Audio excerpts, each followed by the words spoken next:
This is Charles Holloway with Keller Williams and Leap Peninsula with your real estate question of the day. Charles, what is a short sale and your thoughts of them? This is absolutely a great question. I must say this and be honest, and I want to go on record. Sometimes a short sale can be an absolute nightmare. So what is a short sale? A short sale is when someone buys a property at the height of the market and unfortunately they have to move, lost their job or other circumstances and they need to sell. However, they can't sell the property for the amount they got the property for. For example, 123 Main Street. I bought 123 Main Street in 2006 for $300,000.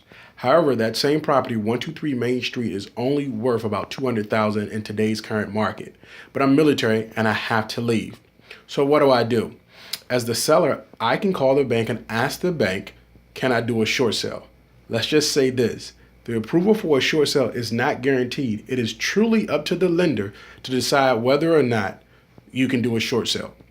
If they grant you the opportunity to do a short sale, they will give you that approval.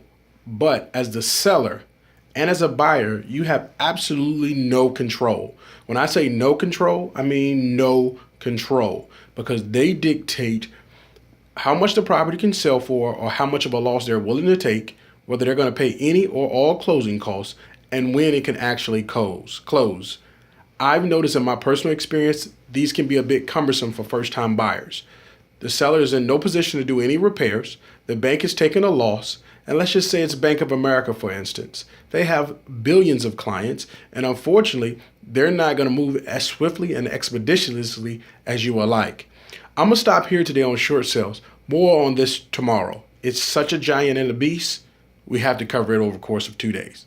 I hope this helps. And as always, remember, there's never a better time to buy, sell, or invest in real estate than today. You'll be glad that you did.